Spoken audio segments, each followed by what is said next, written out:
And how's it going, guys and girls? It's me, Uncle, looking back on my channel, and yes, we are back again with this awesome mod called DDLC Behind Closed Doors. This time, part 2. I'm only going to do like a small video, I suppose. Like only a day or two, because I'm quite busy and 3 videos is the max I can do today, so let's get right into the video. New game. Let's see. I wanted to destroy them. Natsuki with my Luki. Yuri with her obsessive ways. Siri with her irritating optimism. Though sadly Victor saw the ending. The game's over. But the poem is never finished. It just stops moving. Well, he did die. Look at his point of view. Why would someone do this? It's cruel and inaccurate. And clearly the work of an amateur. Yuri sat at her desk, her chin resting on her knuckles, of one slender hand glaring at the club's laptop screen. I'm stood at the front of the class, helping Natsuki to add chocolate button eyes to bunny-shaped biscuits. It's been a year since her father was arrested, and her literature club has expanded into more than just a single interest. Now it's more of a place for people to relax. Natsuki and I bake in the school kitchen, Yuri makes tea, and Sayuri sets the table. It's a tradition now, one that we do every Monday, to take the edge off the rest of the week. Going back to Yuri, the reason she's at the laptop not buried into a book is that Sayuri has introduced her to online stories, some of which are poorly written and in a bad taste. I'm sure it's not that bad. And Sarah looks up from the paper that she's folding into an origami duck and sets it all finished on the table. What is it about? Yuri speaks softly and peers over the screen at Sayuri. It's about a girl with violet hair who has obsession with pens. She wants to marry one, and she was shaped a body pillow with one printed on it. Wait, what? Say what now? That's fucking weird. Yeah, give me a second.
And we're back again. So,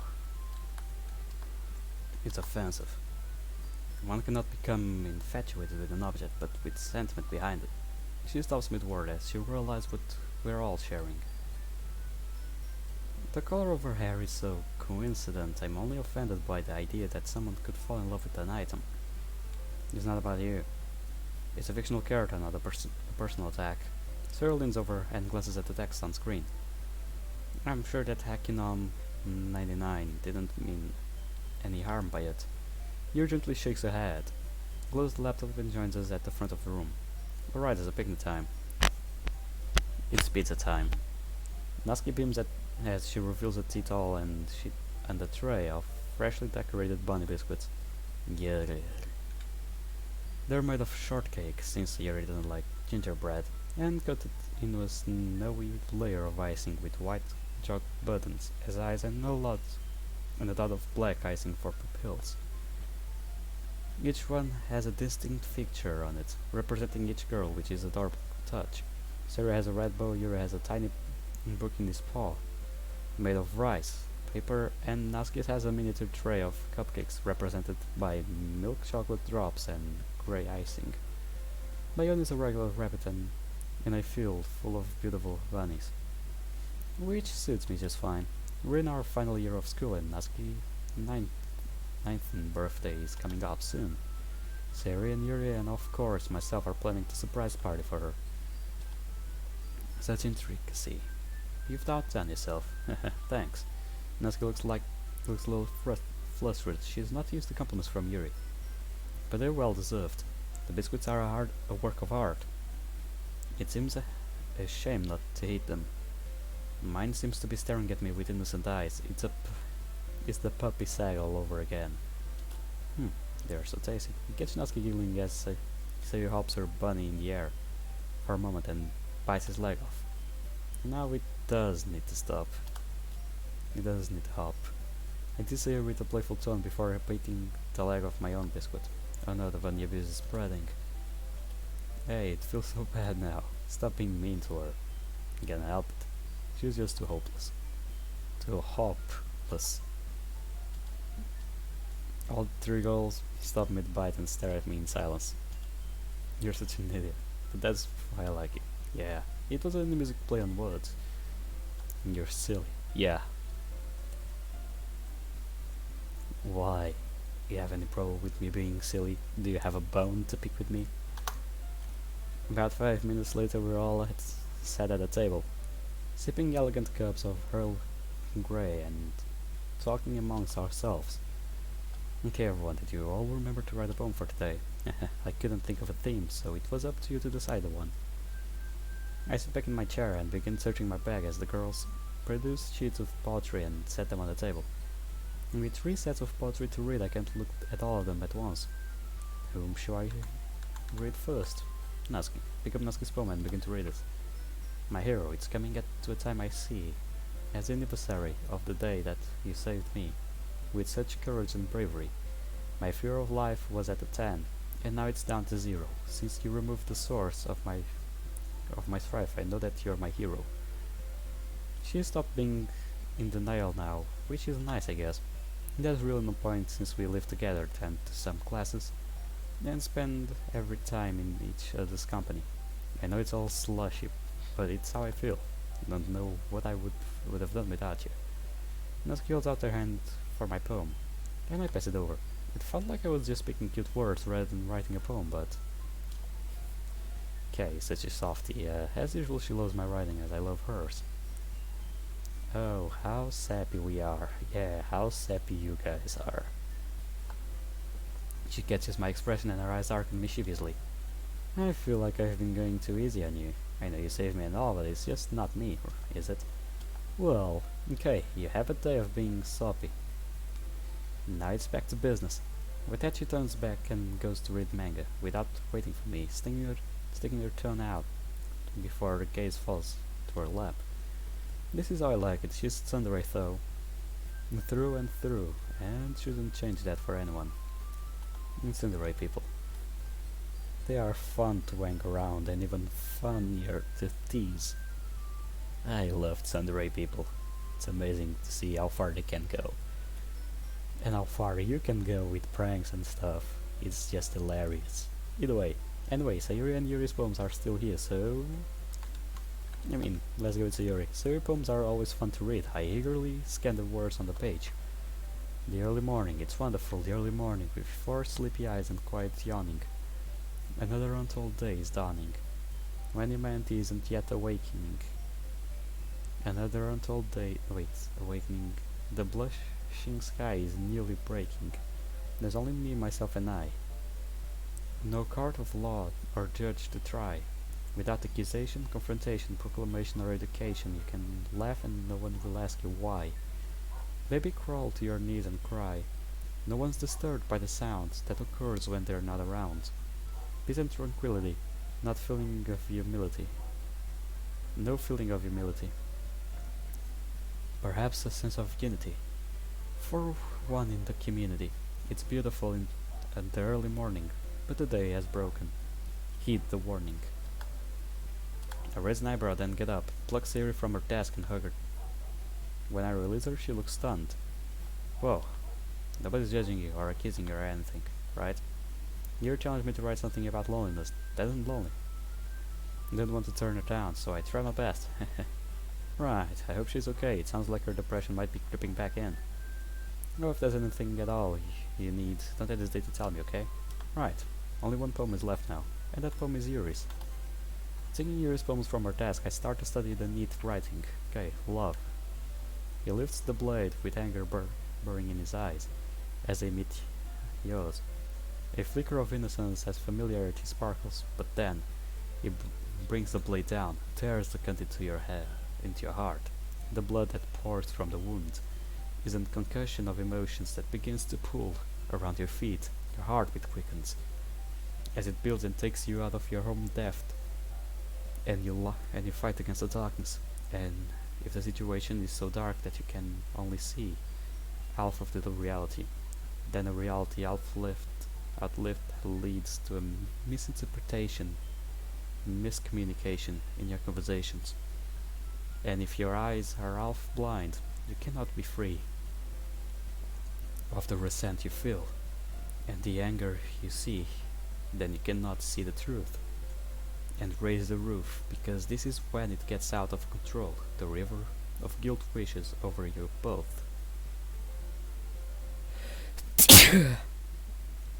Yeah.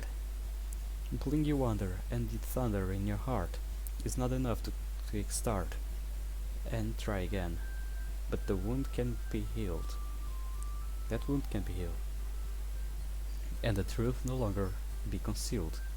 And you open your eyes to be the burning light, but you must be unable to see full sight, and the darkness will lift if you fight hard enough, no matter how strong, no matter how tough. There are always moments when you'll both be blue, but be there for him. He'll be there for you too. Whoa, okay, that was intense. She talks as though she has someone in her life who she's fought with, but they've patched it up now. Or they are still fighting? Yuri, if I may ask, what does this mean? Yuri gets up from her desk and walks over to me, beaming softly. It doesn't mean anything in particular. It was just thinking about it the other day. Someone close to you can tear you apart. Perhaps that is the disadvantage of keeping your friends close and your enemies closer. Because if they did not get close to you, they would not be able to stab you. But really, I was just trying out a new perspective in my poetry. Do you like it? Yeah, it's informative. I'm so happy you think so. Keeping the reader guessing is an important part of emotional writing. Having read everyone's poems, I return to the girls, and they begin to share them between themselves, smile fondly as they comment on language, style, emotion, and shower each other with praise. Looking back at the desk, expecting to find it empty, I see a new sheet of paper. How hot! I must have missed it. Maybe it's a worksheet or something. I pick it up and scan the contents. Can you hear me? Did they leave me? I find myself lost in time. My heart is cold and empty without you. I'm not dead, yet I'm far from alive, and the fire burns in my soul, yearning for your smile. There's a way back, I know it. Just a thread of a spider web. and I'll pull myself free. Don't. That's weird, it looks like a message for someone. I don't recognize the handwriting, maybe it's one of the girls will. Girls? They all look at up from their various activities and stare at me. Yes, holding down the paper I smell uncertainly. Do any of you recognize his handwriting? Hero heads over and takes it, passing it by beside the others. Don't recognize him. I'm sorry. Me neither. Not a clue. Now just remember we need to make banners for... She stops glancing and asking.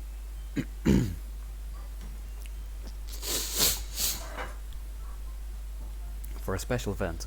She finishes, then leans close and whispers to me. We need to make banners for Natsuki's birthday. Will you go and get the craft box up from classroom? Hey. She think. Smile brightly and leave the room, going to search for the craft box. Vito's points of view. Right, now he's gone for a while. This note is clearly in Monika's handwriting. I thought it led her. I did. She must have found a way to stay in the files, maybe in the hidden ones or something. She'll probably try to erase us again, if she succeeds in returning. We have had a year of peace with no Monika and my father in jail. Why is she choosing now to come back? Siri and Yuri exchange glances, both knowing something that they don't wish to tell Natsuki. Your father was killed. They're unsure if he was killed in prison, or if he had taken his own life before the police arrested him. All they knew was that when they checked the files with a special software, Killer Char was gone. There are backups of your files within the cam data itself, so it's not like she can't delete us. Even so, that at this point she might as well be waiting to literally stab us in the back. Seriously, Victor still out there? I don't know. I've lost the ability to see him. Does that mean that you might no longer be the club president? From what you've said when you explained it, only the club president can communicate with them, right? If you're no longer the club president and none of us can see him, then Monika might already be back. But it doesn't mean she is. Wouldn't she have made herself known by now? The note implies that she has not managed to escape wherever she is yet. So before we start to panic, we should consider that we still have time to stop her. You is right. Let's keep an eye on things and see how they play out. Look is back. Yes, I'm back. Stronger than ever. Look his point of view. Monika is like Thanos. I'm inevitable. I push the door open and step inside the classroom, setting down a box of felt, colored paper and various pens and pencils on the desk. The girls are doing their own things. Yuri is back at the laptop, Natsuki's in the corner, and Sayuri is at her side, reading the manga over Natsuki's shoulder. We got the box. Not a single one of them looks up, and I'm half tempted to take the box back into the other room. Maybe they are just trying to get rid of me. With Sayuri in my usual spot, I can't sit next to Natsuki without being pressed up against the desk or the cupboard. I sit gently and settle next to Yuri, who looks up in the light. Hey, didn't realize you've returned. My apologies. She closes the tab as I look at the screen, but I catch a glimpse of a knife before it's minimized. Pop-ups, you know how it is. Anyway, I really liked your poem today. It takes a lot of courage to express your emotions, and you did it beautifully. You've come a long way as a writer, and I admire that. Natsuki is really lucky to have you. As the mention of her name, I glance at Suki, and find her slowly falling asleep on Sayuri's shoulder. Sayuri gives a gentle smile and resigns to being a pillow, carefully setting the manga down. Natsuki point of view. I haven't been sleeping well. Even with him on the couch and myself in his bed, I feel awkward. I've insisted that I sleep on the couch instead, but he won't accept that. According to him, I keep waking up with nightmares, and that's why I'm so restless. Never remember them, but the terror I feel at the same time is engraved into my mind. They're probably just silly things, though, like being eaten by a giant marshmallow or something. Losing my train of thoughts, I nestle into Sayuri's and allow myself to drift as my eyes grow heavy. So sleepy. It's her father, isn't it? Yeah, knew it. Monika and her father. Ah, look at the sleepy little traitor. How cute, she has no idea what's coming. The sword of Damocles is hanging over her head. What the fuck is that? And I've got the feeling someone's going to be cutting the thread. See you soon, Natsuki. Oh. I wake up trembling, my heart racing. Again, I have no idea what I was dreaming about. It's so annoying. Since I began having nightmares, I've kept a pad and paper by the bed to write them down, but I never remember them. Yuri might as well be in his lap at this point. When I look over, I see her blushing and giggling, toying with her hair. I know he cares about me, but when he looks at her, there's something different in his eyes, like he don't know I don't know, desire to? Don't like it. So who has fallen asleep at my side awakens and look at me with a startled expression, so I get to my feet and storm over. Look at both of you. Aye. Yes. Aye, Yuri. What the hell are you doing? Yuri stares innocently at Natsuki, not moving an inch, which is a touch awkward considering her chair is pulled right up beside mine, and our shoulders are touching. It's not like we're doing anything wrong, but she's a bit close. I'm back now, you can stop drooling on him and go back to your own desk. There's a growl in Natsuki's voice, and I realize why, as Yuri slowly takes her hand off my leg. I didn't know that was there. I think you'll find that he came to sit with me, vice versa. You don't know him, and it's very mature of you to act like that. Oh boy, here we fucking go. So I'm not surprised. You're not exactly the most. You may stop right there, or are you going to make this even worse? She stops when she notices how much Natsuki is seething. Finish the sentence, I dare you. Girls, do you think I'm scared of you, little brat? You should be. Girls, raising your fist in conflict is so childish. Or as well is the only thing you understand. Hey!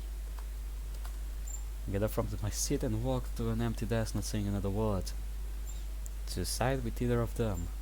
We'll just start a fight again, so I'm spending some time alone. But despite my actions, when she thinks when she thinks I'm out of earshot, Yuri reignites the fire. We were having a lovely time discussing poetry until you came in and ruined it. No wonder your father hated you. The second I hear those words, I cross the clubroom high speed and catch Natsuki's wrist before she can swing for Yuri. After a comment like that, I know she won't hold back, and she's seconds from making contact. Yuri, that's enough. Yuri gasps as I stop the blow just inches from her face, and looks away. Get off me.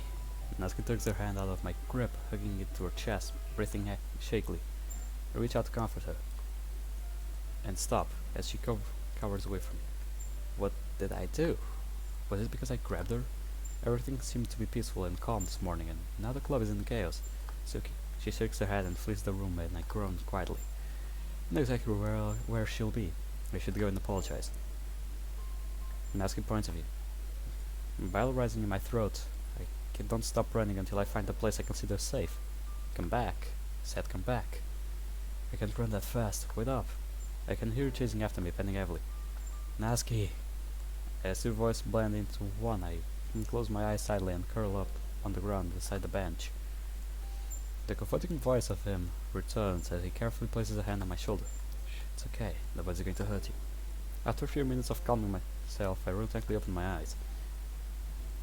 Look at one of you. I shouldn't have grabbed you. I didn't think. My voice trails off. I don't really have anything to say that will make it this better. It's okay. I think I'm just delirious from lack of sleep. Can't believe you were about to punch Yuri because of me. Raise an eyebrow at her, and she dries her tears with a sleeve. Then plants her hands on her hips and pouts. It wasn't because of you, dummy. It was just because of me. I was going to punch her because she was provoking me. Well, that always happens. You've never punched someone, so yeah.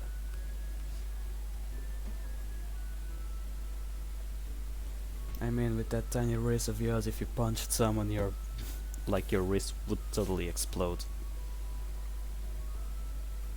I mean, not trying to judge you by your body type and all, but still, come on. If you've punched someone, you'll feel more pain than the other people. Or maybe not, because if you're all bones, they'll feel more the impact of the bones, instead of like the whole hand. Either way, I heard she was out of order, but it didn't exactly help by storming over all guns blazed. She was sprawled over you like a sprawling thing. I didn't like it. Are you jealous? Of course not. Was a bit quick to say that and we barely know each other. We've known each other for a year now.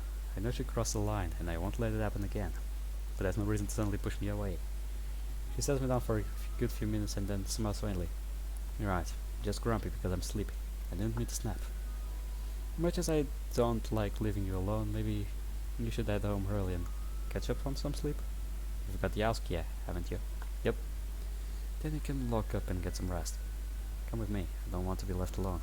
Alright, let's say Yuri and Yuri know, then we'll go. She hates to admit it, but she's terrified of being on her own, and clings to me constantly. Until I notice that she fiercely denies it. Natsuki, are you okay? Sari wanders around the corner looking concerned. There you are. She bends over and hugs Natsuki tightly. Stop it, silly. I'm fine now. Just a bit sleep deprived. Logan and I are going home early so I can nap. Well, I hope you can feel better. Sari releases her and smiles warmly. I'll let Yuri know. She feels bad about what happened. Thanks, Yuri. I chip in before Natsuki can get grilled about the subject again, and Sari nods, returning to the club. Right, let's go. Gently taking Natsuki's hand in mine, we begin to walk back to my home. A few hours later I check on Natsuki, who is sleeping soundly in my bed, snuggled into a pillow. I'll awake her in a minute. If she sleeps any longer, she'll have a disturbed slumber night. But for now I'm content to just watch her innocent expression as she nestles further into the dovet. Natsuki's knowledge also awake, gasping softly. She noticed me in the corner and gave her a shy "I wasn't watching you sleep" in a creepy way. Smile. Hey, how you feeling now? With a soft yawn, Natsuki walks over and buries her face in my chest, wrapping her arms around my waist. I'm sorry I pushed you away. I'm happy you're here. You'll stay with me, won't you? Always. Good. Because chaining you to that radiator would take a lot of effort. Don't have anywhere else to go. On one condition. At the curveball I've just thrown, Natsuki raised an eyebrow, folding her arms. What? Admit you are jealous. You threatening to throw me out if I don't stroke your ego? Ouch. Well. Kinky. Gross. Why do you have to make it weird? I'm such a jerk. Natsuki grabs the nearest pillow and whacks me over the head with it. I catch the pillow as she pulls it back, and use it to gently press her into the bed, giving her a teasing smile. Gotcha. My eyes widen as the expression shifts, and I move quickly, blocking the knee that she aims into my stomach. Assessing the tension in the air, I back off and give her some space. Know that after everything that happened with her father, she's bound to be on the edge around men. I'm not like him. We've been living together for a year, and I've never harmed her, made her feel uncomfortable, or done anything without her consent. The way she's looking at me, it's almost like she can't even see who I am. Suki, need some time alone. Leave me alone. We've cuddled up together plenty of times. She generally finds her way into my arms whenever we're watching something. And since the Sponge saga, we've had plenty more play fights. Or I've captured her and teased her a bit. She never reacted like this. In fact, she enjoys the thrill of the chase and even provokes me sometimes. It's not just this. The club has been blissfully calm up until today. Yuri and Natsuki have been joining each other in each other's activities. Yuri now reads manga on occasion, and Suki dabbles in horror-themed anime. We haven't fought like that since the first day I became a member of the club. It's almost like somebody's flipped the switch and changed the way the world works. Please let me in. Tell me what's wrong. You know I would never harm you. So leave me alone. The fiery hatred that burns in Natsuki's eyes is enough to painfully scorch my soul. This isn't just another mood change, it's her usual sassy attitude.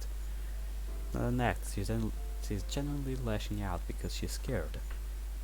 Alright. Okay, let me see something. I want to check. Kinky. I adopt I can start over. Yeah. Wait, why am I leaving her alone? She needs comfort, not solitude.